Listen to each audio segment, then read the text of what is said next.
त्याग का रहस्य। एक बार महर्षि नारद ज्ञान का प्रचार करते हुए किसी सघन वन में जा पहुंचे। वहां उन्होंने एक बहुत बड़ा घनी छाया वाला सेमर का वृक्ष देखा और उसकी छाया में विश्राम करने के लिए ठहर गए। नारद जी को उसकी शीतल छाया में आराम करके बड़ा आनंद हुआ। वे उसके वैभव की भूरी भूरी प्रशंसा करने लगे।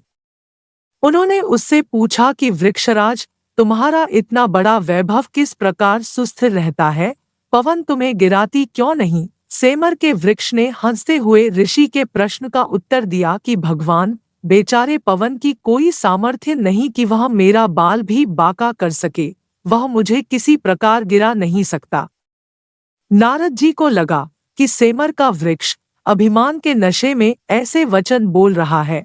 उन्हें यह उचित प्रतीत न हुआ और झुंझलाते हुए सुरलोक को चले गए। सुरपुर में जाकर नारद जी ने पवन से कहा, अमुक वृक्ष अभिमानपूर्वक दर्प वचन बोलता हुआ आपकी निंदा करता है, सो उसका अभिमान दूर करना चाहिए। पवन को अपनी निंदा करने वाले पर बहुत क्रोध आया और वह उस वृक्ष को उखाड़ फेंकने के लिए बड़े प्रबल प्रवाह के साथ आंधी तूफान की तरह चल दिया।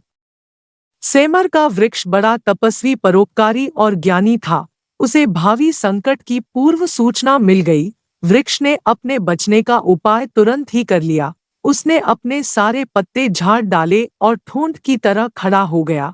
पवन आया और उसने बहुत प्रयत्न किया पर ढूंढ का कुछ भी बिगाड़ न सका। अंततः उसे निराश होकर लौट जाना पड़ा।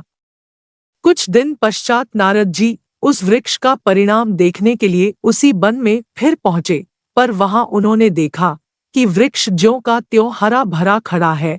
नारद जी को इस पर बड़ा आश्चर्य हुआ। उन्होंने सेमर से पूछा, पवन ने सारी शक्ति के साथ तुम्हें उखाड़ने की चेष्टा की थी, पर तुम तो अभी तक ज्यों के त्यों खड़े हुए हो।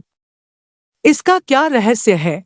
वृक्ष ने नारद जी को प्रणाम किया और नम्रता पूर्वक निवेदन किया, ऋषिराज, मेरे पास इतना वैभव है, पर मैं इसके मोह में बंधा हुआ नहीं हूँ। संसार की सेवा के लिए इतने पत्तों को धारण किए हुए हूँ, परंतु जब जरूरत समझता हूँ, इस सारे वैभव को बिना किसी हिचकिचाहट के त्याग देता हूँ और ठूंठ बन जाता हूँ।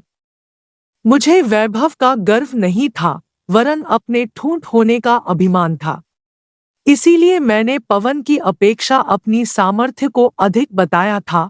आप देख रहे हैं कि उसी निर्लिप्त कर्मयोग के कारण मैं पवन की प्रचंड टक्कर सहता हुआ भी यथापूर्व खड़ा हुआ हूँ। नारद जी समझ गए कि संसार में वैभव रखना, धनवान होना कोई बुरी बात नहीं है।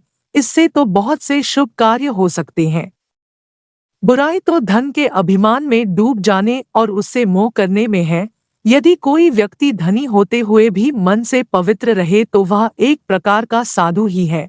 ऐसे जल में कमल की तरह निर्लिप्त रहने वाले कर्मयोगी साधु के लिए घर ही तपोभूमि है। या फिर यूं भी कहा जा सकता है कि मानव जीवन में मनुष्य को इस प्रकार रहना चाहिए जैसे नाव पानी में रहते हुए भी पानी के ऊपर ही रहती है। उसके डूबने का कोई कारण नहीं बनता जब तक कि उसमें कोई सुराख न हो जाए और नाव में पानी न भर जाए। इसी तरह मनुष्य को भी खूब पैसा कमाते हुए धन का अभिमान नहीं करना चाहिए। उसे अपने मानव जीवन का उद्देश्य नहीं भूलना चाहिए और जीवन में सरल भाव से रहना चाहिए। उसके आसपास कहीं भी अहंकार के लिए कोई स्थान नहीं होना चाहिए। ईश्वर को भी सरल हृदय वाले लोग अधिक प्रिय होते हैं, चाहे वो एकदम अनपढ़ हो, बहुत अधिक ज्ञानी लेकिन अहंकार से परिपूर्ण लोग ईश्वर को तनिक भी नहीं भाते हैं। रावण चारों वेदों का ज्ञाता था, प्रकांड पंडित था, शक्तिशाली था, लेकिन अहंकार उसके सर चढ़कर बोलता था और दूसरी तरफ केवट अनपढ़ मल्लाह लेकिन अपने सरल भाव से भगवान राम का दिल जीत लिया। उसने अपनी सरल साधारण बातों से स्वयं ही नहीं अपितु पूरे परिवार के लिए मोक्ष प्राप्त कर लिया। मैं आशा करती हूँ कि त्याग का रहस्य का यह प्रसंग आपको न केवल अच्छा लगा होगा अपितु आपके दिल में उतर गया होगा। ऐसी छोटी छोटी बातें हमारे जीवन की दिशा बदलने के लिए सक्षम होती है। यदि आप चैनल पर पहली बार आए हैं या फिर आपने अभी तक चैनल को सब्सक्राइब नहीं किया है तो कृपया वीडियो के ठीक नीचे दिए हुए सब्सक्राइब बटन को दबाकर ऑल पर क्लिक अवश्य करें ताकि जब भी हमारा अगला वीडियो अपलोड हो तो उसकी सूचना सबसे पहले आपको मिले। वीडियो को अपने सनातनी मित्रों और रिश्तेदारों को शेयर करें। आप सबको मेरी प्यार भरी राधे राधे।